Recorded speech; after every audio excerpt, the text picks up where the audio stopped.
Now I'm going to switch to a slightly different grip, right? Almost the same. So Liam takes the arm lock. I'm late, I catch here, and then I'm going to go like this, okay? So let's look at this real quick. Go back to the armbar lane. If Liam's legs are straight, okay? Yeah, if he's got a bad arm lock, right? His knee will be right up against my neck. There's no space here, right? But he's got no control over my head. So I can literally just walk my head that way and get my elbow to the mat. So if I feel someone arm like that, sometimes you'll see judo guys will extend their legs and cross them. And that you can just turn towards them and get your elbow to the mat. So he's not controlling my head. So that's a bad arm bar, right?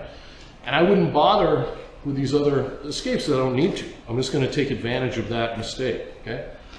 If he's a jiu-jitsu guy, he doesn't make that mistake. His heels are close to his butt. You see there's a space here? There's a little pocket between my head and the back of his knee, okay? So from this grip, again, this hand has to be on the bottom. This one has to be on the top, otherwise he's just gonna take it right away. So it's here, right? And now without releasing the grip, I slide my hand into my bicep and my other hand comes underneath his knee. So lift up for a second. My grip is like this, okay? If I'm here, I slide my hand into here because he's gonna be pulling on it the whole time, right? And I get my hand under the knee. So take the arm lock from the start again. He goes, I catch, I go here. Now, I put my hand on the top of my head. What I don't do is go like this. I see a lot of guys do this. Go ahead and go for the arm lock. But all I'm doing is holding his leg onto my face, right? It just doesn't make any sense. So instead I want to put my hand on the top of my head. Now watch, I just comb my hair. Try and put your leg over my head. Very difficult, right? And it allows me to get my head up. And then we just do the same escape we just did. So we'll put it together. It goes, I catch, I go here, I slide my arm up. And then again, I lay on the leg. Okay? So the second part is exactly what you guys have already been doing. You're just using this to clear your head. And if I tuck my chin back, if I comb my hair and tuck my chin at the same time, now your head can pop up, pops out. Okay? Give it a shot. The last two, which are kind of a different kind of escape, we're operating on, instead of removing the top leg, we're going to do with bottom leg. Okay? But you'll see when all of these that we do, I always start with the same grip. Jiu-jitsu is complicated enough, right? So you don't want to have like, if you have 5 different ways to grab your arm when somebody takes an arm lock, that's just a bunch of things you can forget. One thing, do the same thing every time, no matter what the position. When my arm is getting attacked, I always grab like that, with the attacked arm palm down. And then we can go through any of these escapes. And there's more, obviously. I just picked the 5 that I thought were highest percentage, right? So anyway, the initial catch is exactly the same, but we'll just work off the bottom leg. So Liam's mounted, takes my arm, I get here, and now I bring my elbow underneath his heel, okay? If his heel's off the mat, I can kind of turn my body towards it, bring my elbow down to the mat and get underneath, okay? If he was taller like me and I couldn't get under his elbow, I might bump to get my elbow underneath, okay? So in that case, I lift my body up real quick and cycle my elbow underneath. Once my elbow gets underneath, I can catch here and I can get on top, okay? So, your tongue.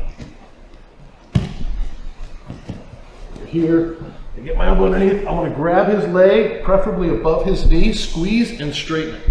Okay? And now I want to get over this leg and get on top. One thing you got to kind of watch for here, some guys here will go for a knee bar. Your knee's there, right? So if I get lazy and he's very good, I may escape this and then he takes that. Okay? So that's why I'm watching his top leg also. As long as you watch that top leg, you can't do that. So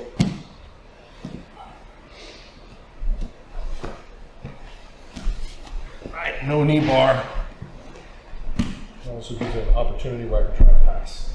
Okay? That's your first one. Second one, again I'm going to show 2 because it's review. Identical, except I'm going to use my gi. Right? I always like to start with no gi options because I don't want you to be gi dependent. If you're always used to grabbing the gi and then you're rolling and there's gi's not there, it's not good jiu-jitsu, right? But at the same time, this is a tool of our sport. Whenever I grab my gi, go to side mount. Let's say he's taking an armbar from here. Go. Yep. And he wants to take it and go back. So I'm going to protect my hand.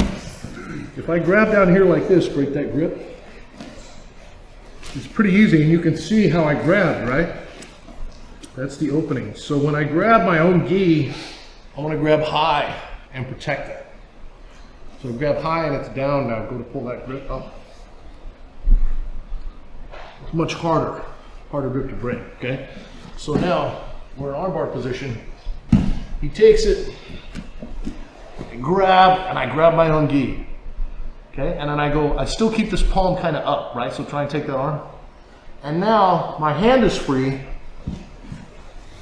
so I can just literally just use my hand to feed his leg between my legs, and that makes it a little easier, right? So it's the exact same escape, except I'm just using where this one I use my elbow, so I'm just using my hand. Okay, so one more time. Boom, grab. And we're out. Okay, let's try it back and forth, just work it. So those are the 5 we worked last week. Any questions on those? Thanks for watching. Make sure you subscribe, hit the bell for frequent updates because we're updating this every week, and make sure you comment and like and share our videos. We appreciate it, and we definitely try and respond to all the comments. And if you like what we're doing and you like the material, check out SBG University, SBGU, and you're going to see a ton more in much greater depth than what you see here on YouTube. Thank you very much.